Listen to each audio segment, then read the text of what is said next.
National Post wrote this um, in regards to Alberta.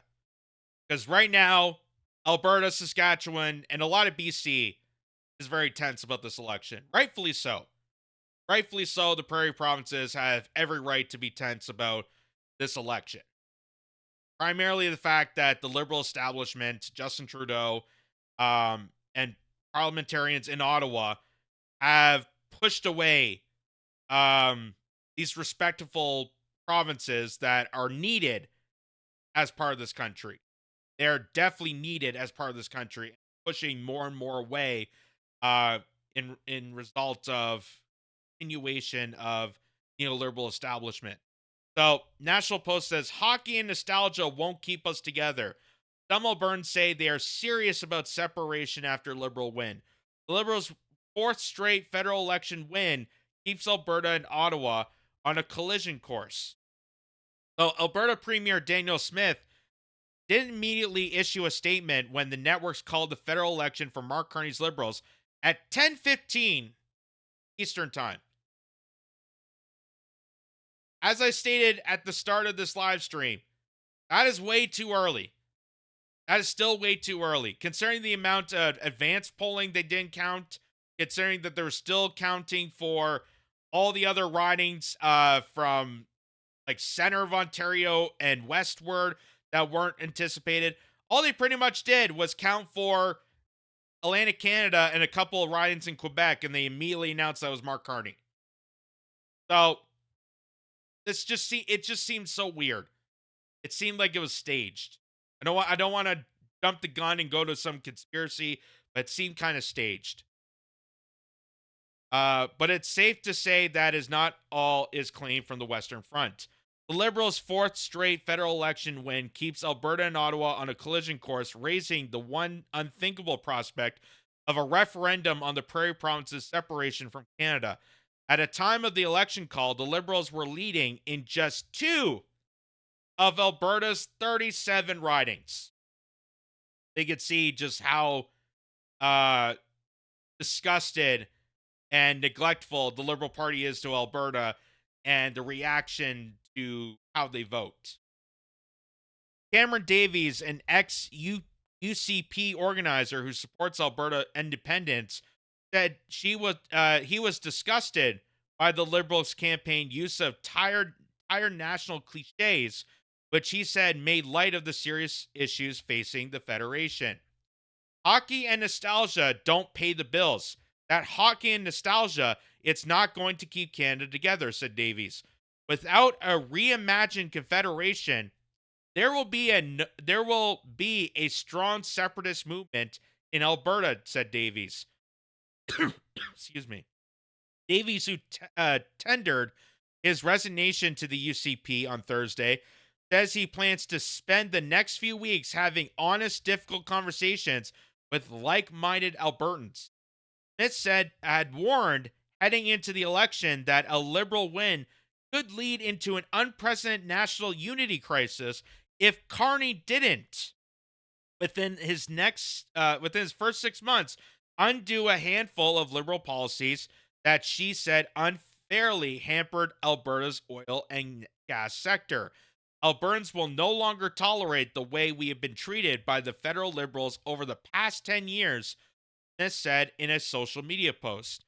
So she means that if Mark Carney does not reverse the emissions cap, the ban on pipelines, and a lot of other horrendous bills that purposely target the energy sector in Alberta, which is the bread and butter of that state, and the province, but also the bread and butter of pretty much this country, which is why it's so important to have Alberta in this federation.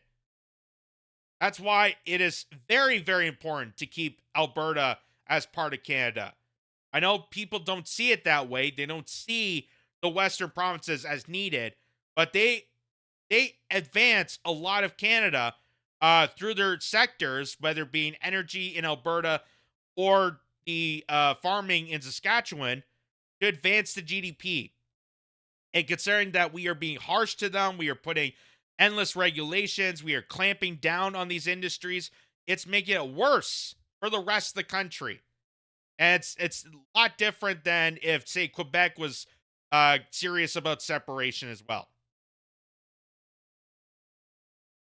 So, Reform Party founder Preston Manning soon upped the ante, calling Carney himself a threat to national unity in a widely circulated op ed. Manning wrote the large numbers of Westerners simply will not stand for another 4 years of liberal government, no matter who it leads, no matter who leads it.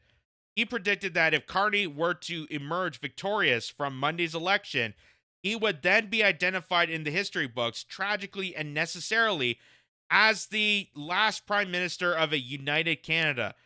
Smith has already announced she'll launch a post-modern election panel to give Albertans the chance to weigh in on the issues they might want to put up to referendum. Polls showed that as many as 3 in 10 Albertans would vote to lead the Federation if the Liberals continued to hold power in Ottawa. So this is disastrous. This is a critical issue. And this is something that Mark Carney needs to focus on. And if he really is serious about being this prime minister for all Canadians, this is your number one priority. Your number one priority is securing Alberta as part of this country. Because without Alberta, you don't have an energy sector. Without an energy sector, and if Saskatchewan does the same thing and we lose our farming, there goes the entire GDP of Canada. What little we have of it. Because we can't just survive on Ontario and its manufacturing. We can't just survive on the seafood that comes from Atlantic Canada. They're a big, huge impact to this nation. And we'd be stupid, we'd be foolish, we'd be insane to drive Alberta and Saskatchewan away with this. Carney needs to seize the chance to reset relations with Alberta, said Martha Hall Finley, the director of the University of Calgary School of Public Policy. I think the opportunity to move forward is absolutely there. I have every confidence that the Prime Minister of Canada and the Premier of Alberta will realize they can accomplish a lot more working together than being at each other's throats, said Finley. The two leaders will have some fences to mend after trading bars throughout the campaign. Smith notably accused Carney of sexism after he took a jab at her at a campaign event, saying the Liberal leader clearly had a problem with strong conservative women. Paul Finley said that Carney could build immediate goodwill with Smith by dropping the existing targets for the federal emissions cap set by Trudeau-era Environment Minister Stephen Guilbeault. My hope is that Carney shows a pragmatic with respect to the West. Perfect example, if he stops being coy about an emissions cap, even if he says we still believe in a cap on emissions, the time frames needed to be revisited, said Hall Finley. So, obviously tensions are really heightening with Alberta, and here's what's happening in Saskatchewan, because Saskatchewan's also in the same boat as this, and in particular, it's because politicians in Ottawa are threatening the safety and security, the job security of agriculture. So right here, Warren Stanley says Mr. Yozwa, a Saskatchewan farmer, testifies how Trudeau's carbon tax has devastated Canadian farmers. One of Trudeau's have-yacht liberals, Lee Taylor Roy's unhinged response, "Are you an expert? The Liberal elite don't care about Canadian farmers. Only Conservatives are listening to our hardworking farmers, and we will axe the tax." So here is a bit of the testimony where a Saskatchewan farmer, because of harsh regulations, because of the absolute misguidance of the Liberal Party, got screwed over by Justin Trudeau for many years, and now they know that Mark Carney is looking that similar direction. Last year, the carbon tax charge for Saskatchewan farmers was $36 million, and this year is expected to be $57 million. That's a $21 million increase. And the interesting part is this fee isn't hidden. This fee is a surcharge that the railways have on their bill to the farmers. So if they would get this money back in their pockets, how much could the farmers use that extra $57 million that is being taken just because of the NDP Liberal carbon tax? All of these taxes are just increases to our cost of production, and it leads, it's diminished returns. Eventually we're not viable, and we have the most sustainable crops that are out there, so it's very challenging. Paying carbon tax is not certainly not a way that is effectively improving the environment, and it's just not working. Some other country will fill that gap when we're talking about energy reduction. It's just raising our costs, it's not improving our bottom lines, and it's not preparing us for the future. We have other places to spend our capital. So all these carbon taxes and the restrictions are not helping farmers. That's why a lot of the farms now are going belly up, deliberately caused by this, and being bought out by other billionaires to take over that land. Then hand that over to developers, hand that over to industrialists to make plants, to make artificial food. And that affects the food supply. That affects a huge amount of the food supply in Canada. So, argumentally, Saskatchewan, Alberta would be upset about this. It's not a shock. It's not betrayal. Albertas are not becoming extreme. They have every right to be upset about this. Same with Saskatchewan. They have every right to be upset about this. You have two major sectors that are the biggest components of the GDP in this country being screwed over by parliamentary politicians in Ottawa that don't give a care about this, that don't care about farms, that don't care about energy. They don't care about the environment. They don't care about nature. What they do care is about control over people, control over the agriculture, control over the energy. So they can push their heinous agenda against the interests of Canada, against the interests of these industries that keep Canada afloat. And it's just making things so worse. And here, this is from change.org. So someone put this together already. Before it was announced Mark Carney became prime minister, they put a petition, Alberta separation, Western Alliance. Click the button to sign up.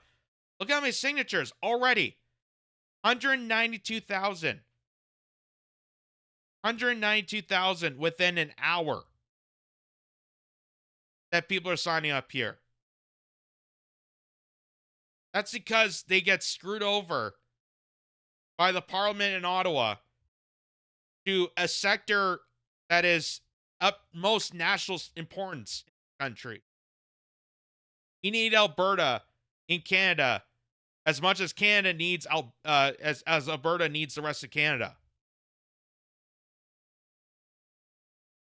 This isn't just a simple, as Quebec would put it, oh, we just want to separate to keep the French alive.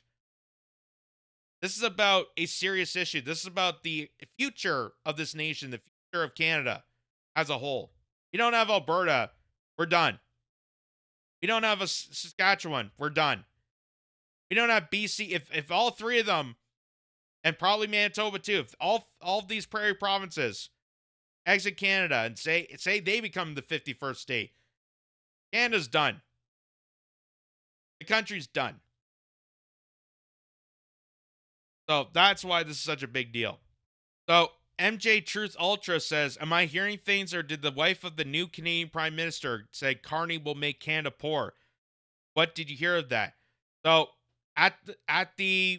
when Carney was announced, he got elected, at his winning speech, he had his wife introduce him, and his wife stated that we're going to make Canada strong and we're going to make Canada poor.